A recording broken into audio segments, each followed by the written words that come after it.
Good morning, everyone, and welcome to the Exxon Mobil Corporation's fourth quarter 2023 earnings webcast. Today's call is being recorded. I would now like to turn the call over to Ms. Jennifer Driscoll. Please go ahead, ma'am. Good morning, everyone. Welcome to Exxon Mobil's fourth quarter 2023 earnings call. We appreciate you joining the call today. I'm Jennifer Driscoll, Vice President of Investor Relations. I'm joined today by Darren Woods, Chairman and CEO, and Kathy Michaels, Senior Vice President and CFO. This presentation and pre-recorded remarks are available on the Investors section of our website.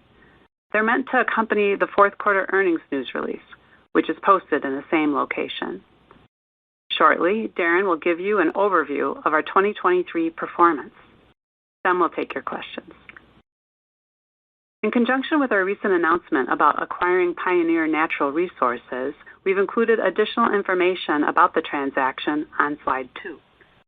Please be aware that this presentation is not intended to be a solicitation of any vote or approval. During today's call, we'll make forward-looking statements, which are subject to risks and uncertainties. Please refer to our cautionary statement on slide 3. You can find more information on the risks and uncertainties that apply to any forward-looking statements in our SEC filings on our website. Note that we also provided supplemental information at the end of our earnings slides, including an overview of full-year results, which are posted on the website. And now I'll turn it over to Darren. Good morning, and thanks for joining us. I want to start with the theme of the quarter, which frankly has been a theme of the year: excellence in execution. Whether it's operating our facilities, building projects, deploying technologies, trading, marketing, sales, supply chain, or any of our other activities, the men and women of Exxon Mobil are setting and holding themselves to very high standards as they execute their responsibilities. Their hard work and commitment drove the strong results we reported today and are the foundation of our success. At the end of the day, it's all about our people that make the difference and are delivering industry-leading results. And nothing is more important than the safety of our people. Keeping them safe requires intense focus and relentless discipline, 24 hours a day, every single day. For many years, we've outperformed industry benchmarks for workplace safety. Over the last several years, we've been implementing improved systems for managing both personnel and process safety, leveraging best practices from across our company and industry, our own and others. These efforts are paying off with continued improvements in the number and severity of incidents. The discipline needed to consistently deliver industry-leading safety performance manifests itself in all of our work. We see it in our project teams. We're delivering large capital projects at top quintile performance on cost and schedule. We see it in the reliability of our operations, where we achieved record performance in both the upstream and refining. We see it in our environmental performance, where we set several new records. And we see it in the successful management of the transformational reorganizations we've made over the last several years. Results are clear. By any measure, 2023 was an outstanding year. We delivered $36 billion of earnings, strong cash flows, and a 15% return on capital employed. Our strategy, introduced in 2018, coupled with consistently strong execution, is delivering results that lead industry across a range of metrics, including earnings and cash flow growth, total shareholder distributions, and total shareholder returns since 2019, the baseline year of our plans.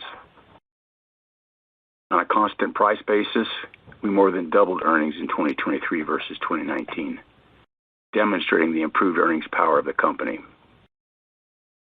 The growth and profitability reflects significant progress in high-grading our portfolio of assets through advantage projects, divestment of less strategic operations, and significant cost reductions. During the year, our divestments generated more than $4 billion of cash proceeds. We also announced 2 value-accretive acquisitions. Denbury, which closed in November, provides opportunities to profitably accelerate our low-carbon solutions business with a compelling end-to-end customer decarbonization offer. Pioneer, which is expected to close in the second quarter, will further differentiate our advantaged upstream portfolio.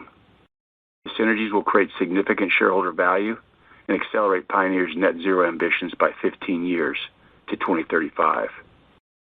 In 2023, we made significant advances in a number of innovative solutions. We entered the lithium business, where we see an opportunity to supply approximately 1 million electric vehicles per year by 2030, with economically advantaged production that has a much smaller environmental impact than today's supply. In the carbon capture and storage space, we recently completed the construction of a pilot plant to further develop a unique proprietary technology which has the potential to significantly lower the cost of direct air capture. We also launched Proxima, a thermoset resin with a high value in use for coatings, infrastructure, automotive parts, and wind power, made from low-value components used in gasoline. We also took a further step in reducing cost, leveraging scale and improving effectiveness with the formation of 3 new centralized organizations: Global Supply, Trading, and Global Business Solutions. This change provides additional opportunities to grow deep expertise across a broad portfolio of critical business capabilities. Today, we're convinced that no other company can match the depth and breadth of development opportunities that Exxon Mobil offers. It's no surprise that for the 11th year in a row, we were recognized as the most attractive U.S. employer in the industry for engineering students. This is another key competitive advantage. Our plan for 2024 remains anchored in our existing strategy, building on world-class execution and the performance we delivered last year. We set a high bar for ourselves across all aspects of the business, from safety to operational excellence to financial performance, and have confidence in our team's ability to consistently deliver. For 2024, we expect to invest $23 to $25 billion to grow our portfolio of advantaged, low cost of supply assets, further shift our product mix towards higher value, higher margin performance products, and reduce emissions, both our own and others. Our plan also continues to structurally reduce costs to achieve $15 billion in structural cost savings through 2027. We have opportunities to enhance supply chain efficiency, further improve maintenance and turnarounds, modernize data management, and simplify business processes. In low-carbon solutions, we'll continue the integration of Denbury and look to add additional customers to our U.S. Gulf Coast network. As we noted during the corporate plan update in December, we're now pursuing more than $20 billion of lower emission opportunities, evenly split between reducing our own emissions and reducing third-party emissions. Overall, our portfolio of low-carbon investments is expected to generate returns of approximately 15%. Our upstream portfolio will be further transformed when we close on the transaction with Pioneer. By combining the capabilities of our 2 companies and leveraging the advances we've made in technology, we expect to recover more resource more efficiently with lower emissions. We'll provide more detail about this compelling combination at our Spotlight event following the close. Our results in 2023 once again demonstrated the strength of our strategy. As I reflect on the past year, I have tremendous pride in what our people accomplished and a strong level of confidence in our continued ability to lead in the years ahead. Finally, I want to thank our shareholders for their continued confidence and support. Now I'll turn it back to Jennifer. Thank you, Darren. Now let's move to our Q&A session. As a courtesy to others in the queue, we ask all of our analysts to limit themselves to 1 question. However, please remain on the line in case we need any clarifications. With that, operator, let's open the line for our first question. Thank you, Mrs. Driscoll. The question and answer session will be conducted electronically. If you'd like to ask a question, please do so by pressing the star key followed by the digit 1 on your touchtone telephone. The first question comes from Neil Mehta of Goldman Sachs. Yeah, good morning, Darren team, and congrats on the strong results. My question was around the structural cost savings. So we're at $9.7 billion versus 2019. and targeting $15 billion by 2027. Can you talk about the progression over the next couple of years? What are the key buckets and milestones we should be watching out for as it relates to those cost savings? Sure. Thanks, Neil. Good to hear from you again. Maybe just start with a little bit of perspective. If you think about where we have been driving efficiencies and what lies behind the improvements in structural costs, we've made tremendous changes in the organization. And we've been doing that each successive year, sequenced with respect to what needs to come first, second, and third to make sure that we can effectively manage that. We're still in the early stages of taking advantage of all the changes that we've made going back in time, with our global technology organization, with our product solutions organization that frankly brought refining together with our marketing and then together with chemical. And so a lot of restructuring, a lot of opportunities, and all the organizations see a path to significantly improved effectiveness in executing the business, and to your point, a significant path to efficiencies. On top of that, we just launched our global supply chain organization. We just launched our global business solutions organization and our trading organization. So they're early in their process, and all of them see significant opportunities for efficiency. So I would say the 9.7 is a reflection of the hard work coming from the reorganizations that we've done, and we're early in that, and then we've got additional reorganizations to take advantage of. That $15 billion that you referred to is not a target. It is in our plans, and the plans reflect what the organizations are working on. So what are some of the areas? We've seen a lot of benefit today by a centralized approach to enhancing our maintenance and our turnaround processes. We've taken a lot of cost out with respect to that. We see an opportunity to bring further cost reductions there. The supply chain organization brings a huge opportunity. In the past, we had very fragmented supply chain organizations across all of our businesses. We've now consolidated all that. We see a lot of opportunities to bring together our data and our processes and harmonize those and do those consistently across all of the organization. And then a lot of continuing optimization within the base business, taking advantage of the new construct and learning from one another. That's a huge part of the go-forward reduction. So I would just tie all that to the ongoing change and the fact that we now have a good line of sight across all of our organizations around the best way to do things and the most efficient ways to do things.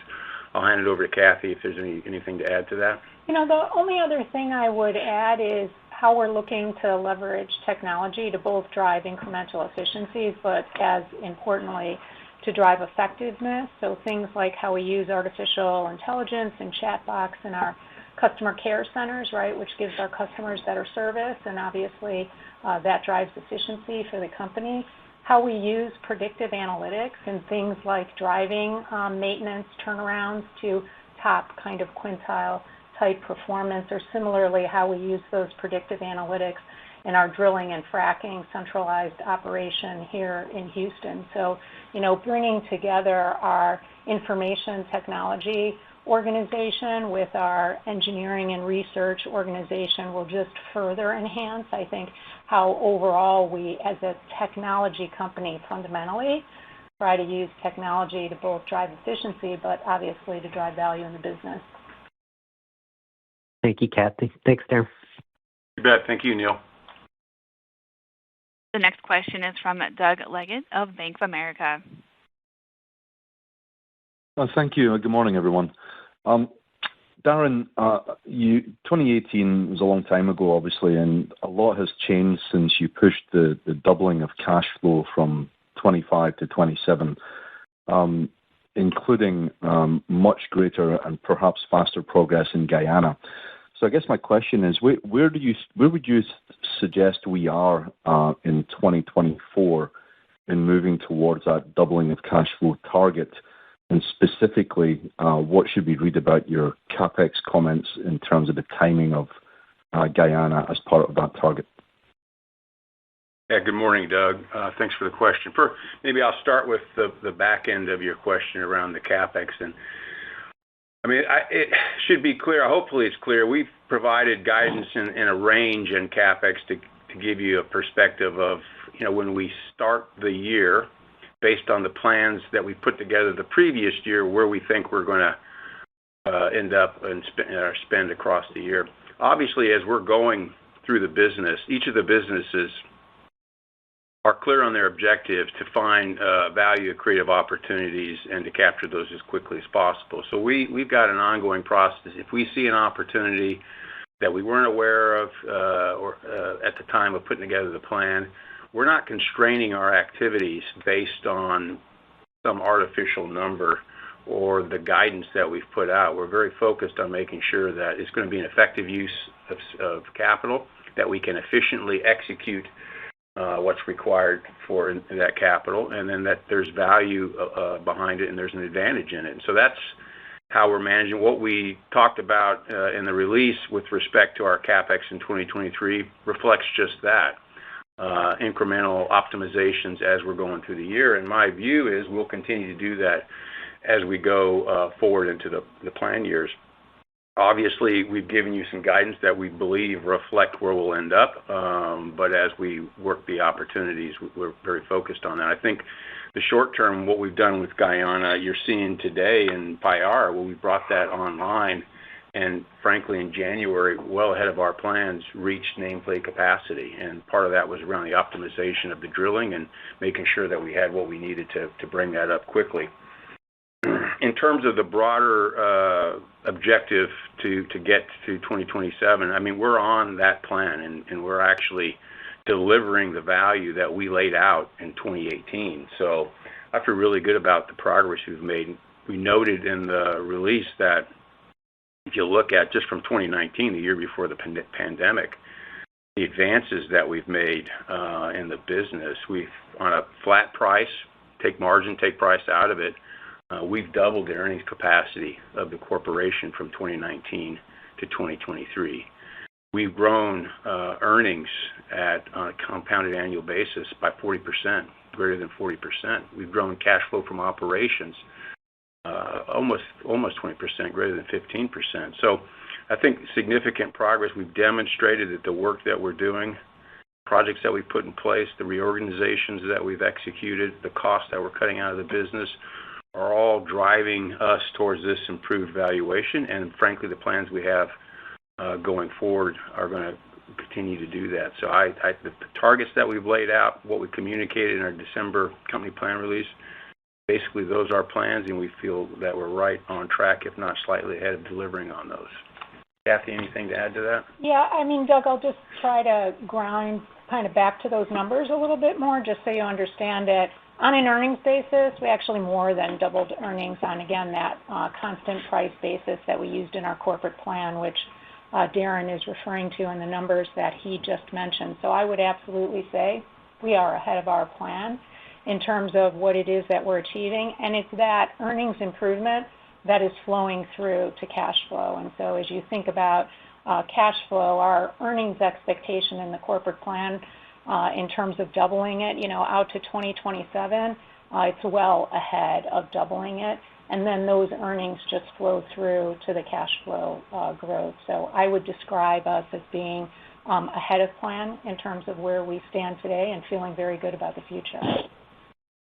I think we would concur. Thank you very much indeed. The next question is from Devin McDermott of Morgan Stanley. Hey, good morning. Thanks for taking my question. So I've gotten some inbounds this morning just on the 2023 spending, and Darren, you kind of alluded to it in your response to the prior question. You were able to pull forward some CapEx for Guyana and Permian in 4Q. I was wondering if you could talk a little bit more about the drivers of that, types of efficiencies that you're seeing, and what specifically you're able to accelerate, and then how that influences your outlook for spending and production in for both assets in 2024. Well, if you think about, sure, and good morning, Devin, you think about the complexity of what the organizations are dealing with, and in particular the upstream, that as you go through the course of the year, and they're drilling and they're collecting data and we're seeing the production, we've got a real-time optimization loop that takes the experience that we've had and builds it back into our go-forward plan. So it is a very dynamic process. And we've got, to Kathy's point, we're using a lot of technology to make sure that we're learning from all the data that we're collecting as we go, and that we're adjusting our plans to optimize value. And I would tell you the organization understands it has an obligation to drive value and to find the value opportunities, and to make sure that when we decide to spend money, that we know that spend is going to be productive spend, and that we're going to be efficient in executing that spend. And beyond that, they're not constrained. If they find that we're going to hit a constraint, or we're going to hit something that's not incorporated in the plans, we have a conversation about that. So I would tell you it is a very well-controlled process. Your point about capital coming forward in the fourth quarter, I would tell you the decisions that we made that led to going a little above the guidance weren't made in the fourth quarter. Those were made as we were going through the year, with a recognition that if we took some of the steps as we were going through the year, that as we got to the end of the year, those numbers would grow and potentially butt up on slightly above the guidance. And we made the decisions as we were going. And it's a very dynamic process. So I think that's how I would think about it, that we're going to continue doing that going forward. Obviously, the Permian, we continue to learn with the technologies that we're bringing in there, the techniques that we keep evolving. So my expectation is we'll continue to adjust as we go to maximize the value of the production and what we're learning through the technologies that we're deploying. And then with Guyana, don't underestimate the complexity of these reservoirs and the challenges the organization has. So as they're drilling and gaining information, we're optimizing that as we go as well. And if we see an opportunity to advance the development and bring it forward and bring NPV with that, we'll take that. And so I would just tell you, it's hard to predict, because what are you going to learn? I mean, if we knew that now, it wouldn't be a learning. We'd know it. It would be built into the plan. So it's hard to really predict the learning piece of it. Anything to add, Kathy? I'd just say if you look at the specifics of what we delivered as a result of actually spending a little bit more on CapEx, I think you see that just goes hand in hand to how we drove value for shareholders. So in the Permian, we had guided to 600,000 kind of oil equivalent barrels. We came in at 620. In Guyana, we had said 380. We came in at 390, right? And, you think about where we're at in Guyana today, and, we've got Prosperity, the third boat, which is in the Payara development, already up to nameplate capacity as we stand here today. And that's because we made the decision to drill more wells to ensure that we could get that boat up to capacity as quickly as possible. And our organization absolutely delivered on that. So those were the right economic decisions that drove value for our shareholders. Great. Yeah, agree. The strategy is certainly yielding great results. Thanks so much. The next question is from John Royal of J.P. Morgan. Hi, good morning. Thanks for taking my question. So my question's on Payara. You've expressed some confidence that you can ultimately get above the nameplate as you have on the first two platforms. Should we expect a kind of a continuous ramp towards a higher number, or does it run closer to nameplate for a period of time and then further unlock happens kind of more in a step change? Yeah, good morning, John. Thanks for the question. I think, just maybe step back and talk a little bit about the process. Organization does its best to design the projects for the capacities that we want to deliver, and then as they hand the projects group hands that off to the operating group. They're obviously, as they begin operation, testing to see where are we at with respect to constraints. And the advantage that we have here is that we've tried to stick to some consistent design. This design one, build many concept. We've tried to the extent possible, maintain consistency from boat to boat. Obviously, as the subsurface and the complexity of the developments change, we have to make adjustments. So it's not quite a cookie-cutter approach, but we try to maintain a level of consistency. One, because that keeps your capital costs down.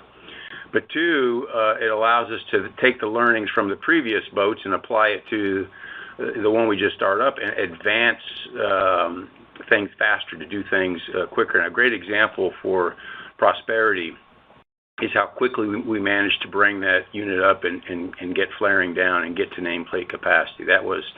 We did that essentially at record times, which is a reflection of the fact that the organization, as they've been bringing these production units online, that they're learning and then taking those learnings and forwarding it to the next boat. So my expectation is you'll see us move faster and faster as we go. Difficult to predict exactly what that ramp up looks like, or the step changes, if you will, because it'll be a function of what they bring into what the next constraint that they overcome to make sure that we can continue to run those facilities safely within all the operating limits, but at the same time maximize their value. And so I would say take the previous ramp-ups as a basis, and then our expectation is the organization will find ways to do it even better. And then if you don't mind, I'm just going to add, because I know everybody is now going to be modeling what Guyana is going to look like for the year. So this is just a reminder that at some point in the second half, we're working on the gas-to-energy project, right, and laying the pipeline down to bring that gas from Liza 1 and Liza 2 onshore, to basically kind of plug it into the power plant that ultimately will drive down costs for consumers in Guyana, and we will be taking Liza 1 and Liza 2 offline for a period of time as we kind of hook them up to that pipeline. So that's just a reminder that we'll have a little bit of downtime at some point in the second half. Thank you. The next question is from Bob Brackett of Bernstein Research. Good morning, all. At the risk of oversimplifying, if I think about 2023, it was a very strategy-focused year, Denbury, Pioneer, Lithium. If I look at 2025, it's a major project delivery year. 2024, is this a year of execution, or could there be some level of strategic, interesting moves that we should think about? Yeah, good morning, Bob. I would just say you have oversimplified it. I would start with every year is a year of execution. And, I think it's the fact that we have managed, maybe in comparison to some of our peers, to make it look easy and have executed, I think, at a high level. Make no mistake, the organization, continues to be a real challenge across all of our operations, and I think the men and women of Exxon Mobil have done an outstanding job of consistently executing to a very high standard, as I said in my prepared remarks. So I don't want to take anything away from that, and I also don't want to suggest that we, for a minute, take that for granted or take our eye off of that ball. And so that's job number one. And even in bringing these projects online, takes a tremendous amount of focus and discipline from an execution standpoint. So that is job one. And then obviously, the strategy, that is also an emphasis every year. It's just, as we've always talked about, it's really a function of, can we find the right opportunities, the right equation that brings value to our shareholders. And, if it's M&A, it's got to be, 1 + 1 has to equal 3 or more. If it's a project, it's got to be advantage. It's got to position ourselves, on the very far left-hand side of the cost of supply curve. And so we've laid out what we know of and what we see ahead of us, certainly in the capital standpoint. But as the organization continues to execute and continues to look for ways to translate the strategy into bottom-line value, we find new opportunities, and then we don't hesitate to go after those if they meet our criteria with respect to the advantages and they are within our ability to effectively execute. So I wouldn't say 2024 there's any different emphasis than there was in 2023. The project piece of it, frankly, that's the way the projects have been developed, and kind of the work that's required to deliver those has led to that 2024 year of execution. But I wouldn't read more into that than just the scheduling of the projects. Very clear. Thanks. You bet. Thank you, Bob. The next question is from Ryan Todd of Piper Sandler. Great. Thank you. Maybe if I could ask one, with the Denbury deal now closed, Can you talk about what we might see over the course of the next year or two, particularly on the carbon capture business? Should we start to see, announcements or notable signs of acceleration or efforts on that side?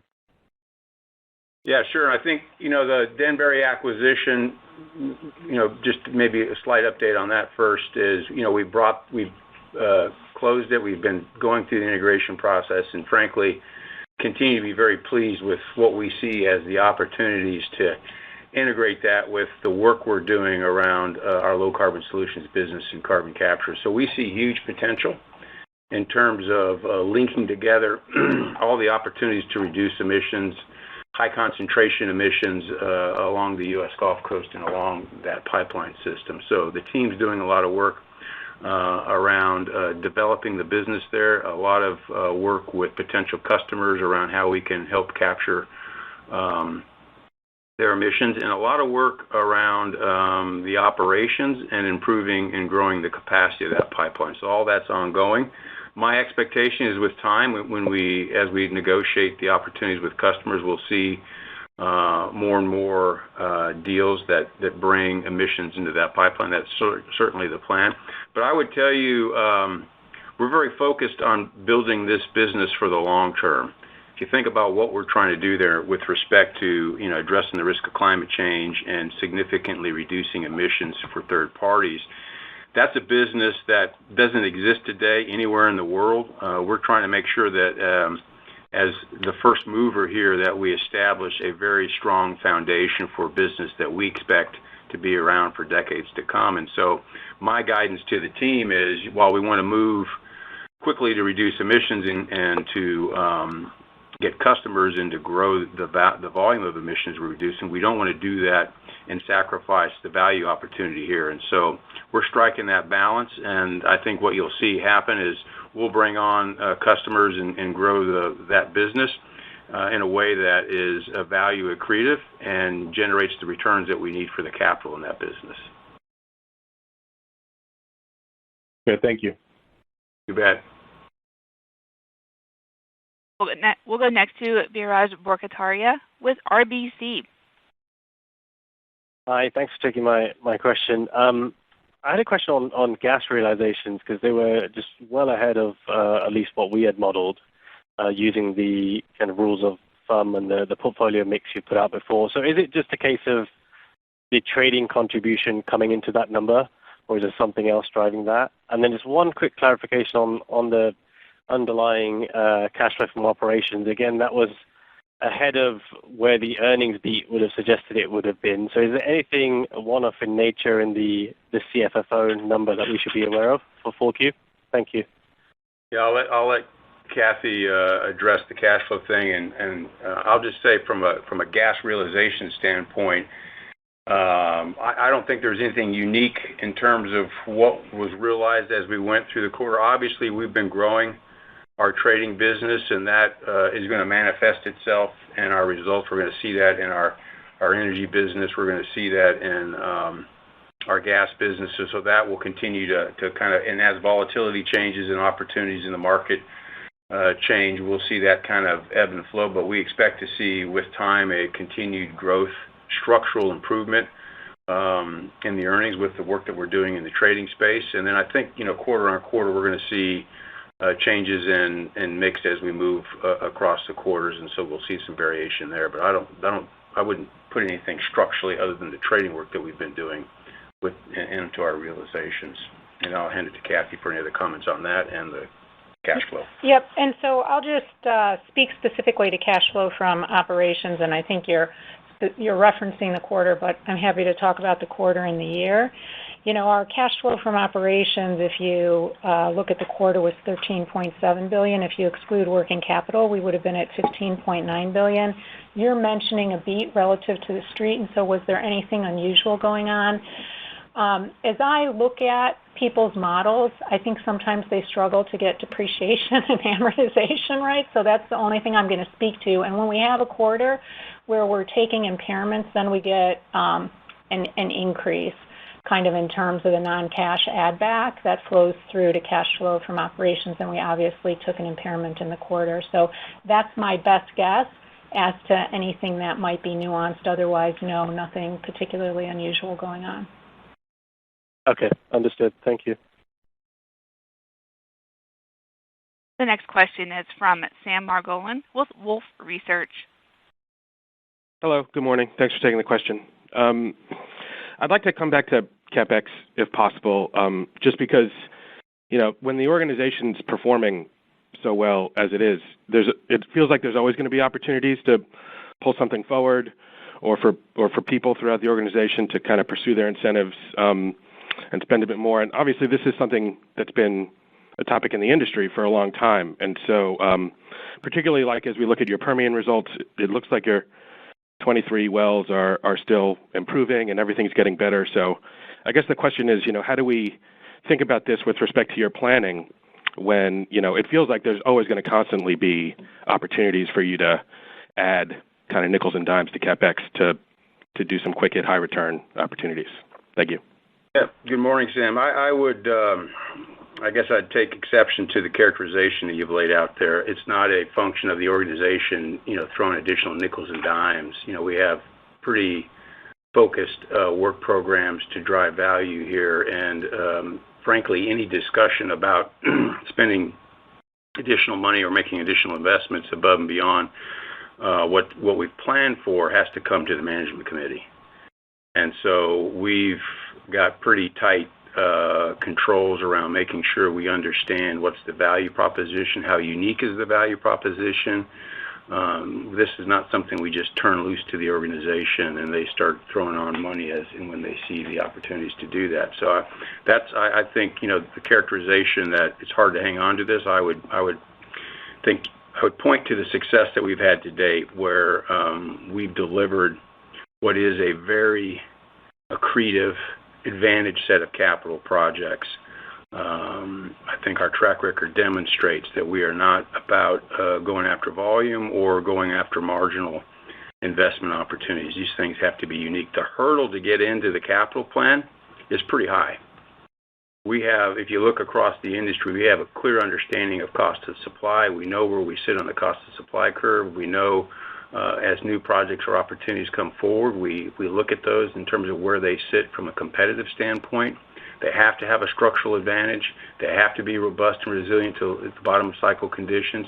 If you lay all those conditions on, it's a fairly tight funnel that people have to get their spend through, and that doesn't change. That has not changed. And so I would just say if we spend additional money, that money is going to deliver more than what was in the base plan, frankly, because it's on the margin. And I'll come back to, at the end of the day, we're not judging ourselves by hitting some number that or guidance that we've given, from a year ago. We're judging ourselves on the ability to generate advantaged projects. And again, I just point you to the results that we're delivering.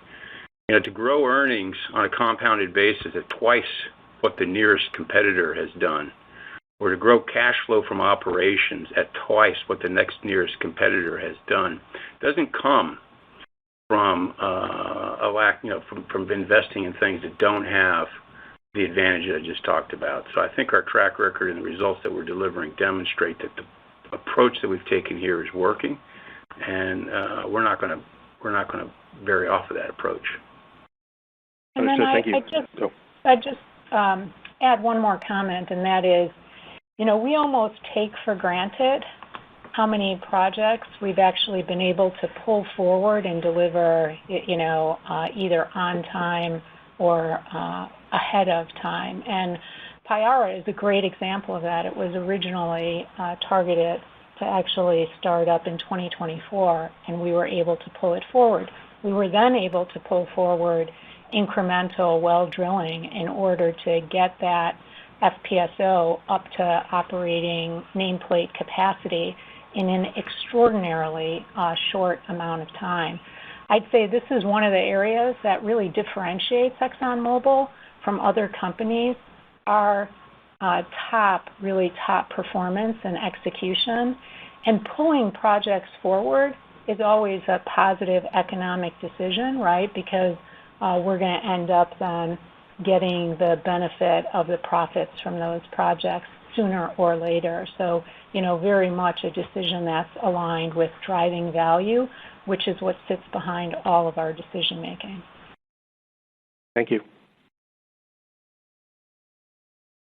The next question is from Jason Gabelman of TD Cowen. Yeah, hey, morning. Thanks for taking my questions. I first wanted to get your take on the outlook for the chemicals market going forward. 2023 was a bit of a trough year. Some of the industry participants are saying maybe we're getting close to turning the corner, and that would be meaningful given all the underlying investments that Exxon has made in the chemicals business. So just wondering your view on potential for market improvement and seeing the full force of some of those investments come through. Sure. Yeah, good morning, Jason. Yeah, I think, I would concur with your characterization of 2023 as being, kind of at the bottom of the trough. It was definitely a challenging year, well below, I think, the bottoms of previous cycles. But I would say that, and we're quite proud of the fact that, the investments that we've brought on were earnings and cash positive in the bottom of the cycle, which frankly is exactly in line with I was just talking about the strategy that we have and the criteria that we require of our projects, that they have to be robust to bottom of the cycle conditions. And in the chemical business, we definitely demonstrated that the new projects that we've brought on that had some runtime in them are earnings and cash positive even in these very challenging conditions. So I think like many others in the chemical industry, we'd like to see us come out of the trough. And when we do, our expectation is the capital that we've brought on will obviously be performing even better with better margins. I would say as well, with respect to, turning points, we certainly saw in the fourth quarter some slight improvements. There's still a lot of capacity that's come on out there. We're still seeing reasonably good growth, particularly for Exxon Mobil in our performance product category. We have set some pretty aggressive targets to grow our high-performance, high-value chemical products, and we're seeing that happen. So we feel really good about the pipeline and the development of our sales. And then the question is, when does the broader industry turn and you start to see margins improve? My expectation is 2024 might be a marginally better than 2023, but we're not expecting significant change in the vector, but more of a gradual one as we work our way through all the supply that's come on in the recent years, and some of the supply that will come on in 2024 and 2025. So I think it'll be a gradual recovery, but frankly one that we feel very comfortable with based on the advantages that we have with our capacity, the advantages that we have with our footprint, and the flexibility we have to optimize on feed and products. So we're positioned for this kind of market. I think the results demonstrate that, and we're going to ride it and see where the market goes. Got it. Thanks. Bet. The next question is from Paul Cheng of Scotiabank. Thank you. Good morning. Good morning. Darren and Catherine, want to ask about the trading operation. I think it seems like it's a very good trading year for you and a lot of your peers in Europe. Can you help us to maybe quantify that? What is the trading benefit for the year, whether in terms of millions of dollars or in terms of improvement in the return, and whether that you think that is a repeatable? And after more than the last 2 or 3 years, what have you learned? Is there anything that you will do differently going forward in your trading operation? And whether you see the first quarter optimization opportunity set, is it similar to what you've seen in the fourth quarter, or is it getting worse or getting better? Thank you. Yeah, thank you, Paul, and good morning. I'll give you a perspective and then let Kathy build on that.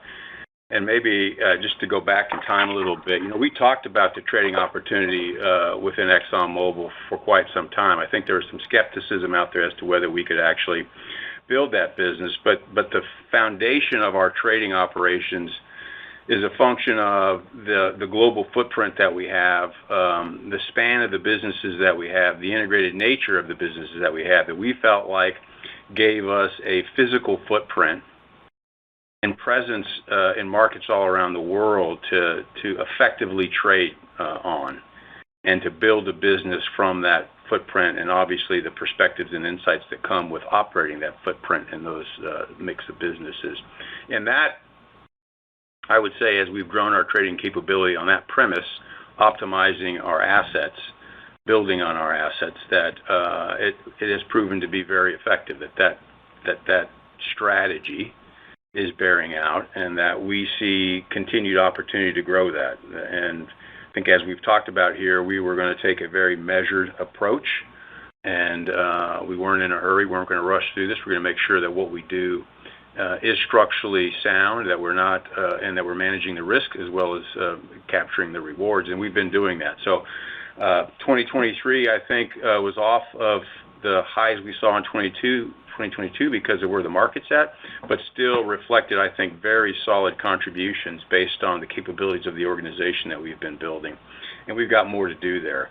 My expectation is that you will see improved trading results embedded in our businesses, because frankly, that trading organization's objective is to enhance the value of the businesses. We don't want a trading organization that's competing against the base business. We want a trading organization that's working with the base business to optimize value for the corporation. And they're doing that, and those earnings accrue to the businesses that they're trading on behalf of. But I'm very pleased with what we saw in 2023. Obviously, the market and volatility is going to have a function, will function heavily or play a heavy function year in year in terms of what we actually deliver. But structurally, we've got a really sound base that we're growing, and I think we're going to continue to see improvement in that space. Kathy, anything to add? Yeah, the only other thing that I'd add to that is if you looked at our trading results on a year-on-year basis, in Upstream we were lapping kind of a big mark-to-market gain in 2022, right? So that impacted our results. And I've mentioned time and time again that quarterly results, especially as a result of that movement in mark-to-market, will kind of ebb and flow, and sometimes we get price timing nuances in the quarter. As we came to the end of this year, those price timing nuances that we saw in the third quarter had fully unwound by the fourth quarter. So I think we start the year overall in a pretty good place. Catherine, is there a number you can share in terms of what's the contribution for trading for the year? No, we don't disclose that, and I think actually all our peers have a pretty high sensitivity to just competitive sensitivity in terms of disclosing that number. But I think Darren put overall things into a good context, which is last year was record earnings for the company, and it was record trading earnings. And so we had a strong result this year in trading, but it was down a bit on a year-over-year basis. And then I mentioned specifically in Upstream that we were lapping favorability in terms of mark-to-market favorable gain in 2022. Okay, we do. Thank you. The next question is from Neil Dingman of Truist. Morning, Darren and team. My question's on the Permian, specifically your continued record production to play. It appears, at least from what I'm seeing going forward, your pro forma Permian activity is likely to continue trending higher. And I'm just wondering, maybe, Darren, how you'd respond to maybe any of the critics who suggest all U.S. companies should instead maintain flat production in order to, appease Saudi and the others, maybe more so. Yeah, well, thanks for the question. No, I would just tell you we're not going to run the business to appease an external member out there. I think the way we look at it is, can we find, it comes back to every dollar that we choose to invest and spend. Do we see a return? Are we convinced that we're effectively spending that money and we're spending it efficiently? That's the criteria that we're using. That's the plans that we've built. We expect to grow our volumes in 2024 to about 650 KBD. and then we're going to continue that growth through to the targets that we've laid out in 2027 of about 1 million barrels a day, close to 1 million barrels a day. So that's the plan that we have. We're executing to that plan, and as we've said before, year on year, it's not straight ratable growth. It'll be lumpy growth, but over time it'll average about 13%. And we haven't seen anything to date that would say that's going to change. Obviously, as we bring Pioneer into the fold, we'll bring their production in and look to kind of optimize across that portfolio that both companies have. And as we've said before, that once we close on that, we'll come back out and have a spotlight where we share what the implications of bringing these two companies together and the impact on our Permian production. Yeah, makes a ton of sense. Thank you. You bet. The next question is from Lucas Herrmann of BNP Paribas. Yeah, thanks very much, and it's nice to have the opportunity to talk with you. Following on from the Permian question, actually, Darren, when you were asked about the pace of growth in 2024 in the Permian, I think at the time of the capital budget release, one of the comments you made was, a desire to build drilled uncompleted wells. And I just wondered whether you could talk a little bit around, the concept of building inventory. Why the need? Why put more wells into inventory? Is it very simply adding flexibility to the business in order to maintain a production profile going forwards, or what's the thinking? Thank you. Sure. Yeah, no, happy to do that. And you remember correctly, we did say we were going to build some more DUCs, and I would think about that. And you use the right word, inventory, like any inventory that we have in the business, which is, if you're optimizing what is a pretty complex system of, drilling and fracking and, managing simultaneous ops and how you schedule all that and how it interfaces with each other and the planning piece of it, you want to have a little bit of inventory that allows you to continue at a pace and manage around some of the complexities and potential conflicts that you have in developing the acreage. And you'll recall that what we are doing in the Permian and the Delaware in particular is this manufacturing approach where we're laying out these spines and then executing like a manufacturing organization down that. And so it is a very paced and continuum of work and production. And so there are constraints that you hit as you're doing that consistently across all that acreage, and having some DUCs available to us allows us to, when we run into an issue with what we're doing in the immediate vicinity, we have some other opportunities to continue the production. So we use it like any other inventory. And obviously, the trick is to get that inventory level right. You don't want a bunch of capital sitting there that isn't earning its return. This, we think we've got to an optimized level that allows us to keep a very efficient, I'd say, manufacturing process running versus a focus on production and production process. Okay, thank you. That's helpful. You bet. We have time for one more question. Our final question will be from Jeffrey Lumsjon from Tudor, Pickering & Company. Morning, everyone. Appreciate the time. Going back to carbon capture, I was interested in the comment early on about the pilot plant and the potential to lower the costs of direct air capture. Yeah, I imagine there are limitations on what you can share, just given, as you mentioned, the proprietary nature of the tech here. But with other key players in the energy space, particularly on the service side, exploring new technologies for this, just thought it'd be great to get any commentary you can speak to on key learnings so far from this pilot plant and the magnitude of potential savings, where you see the most opportunity to improve the cost structure, and what kind of capital investment that, I guess, the low-carbon solutions business overall might involve over the near term.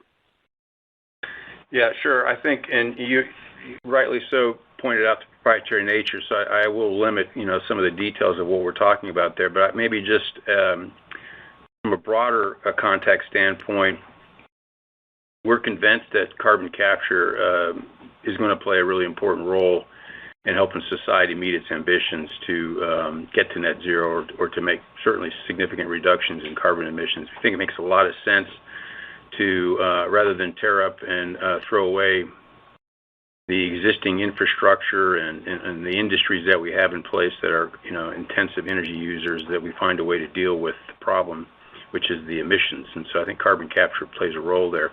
The technology that we have today, frankly, wasn't developed for this application. It has a use and can be deployed today for high concentration streams, but as you move down the emissions profile and get to lower and lower concentrations of CO2 streams, the existing technology is challenged, and so it becomes very expensive for every ton of carbon that you reduce. And so the challenge is use the existing technology today for these high concentration streams where you can make the economics work, but then find a lower cost method to deploy for these less concentrated streams that still make it economic. So that's been the challenge that we're working on, recognizing that the existing technology was designed for a different purpose.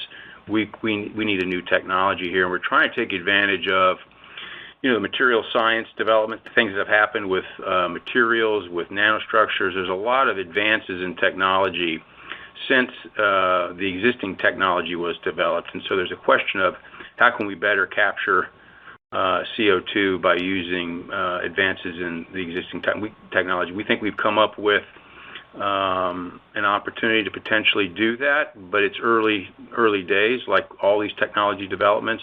And so we built a pilot plant, and we'll see and test out some of these new capabilities and test the cost effectiveness of capture. I would say our first step, we're looking to get about a cost reduction of about half. But I would tell you that's still not enough.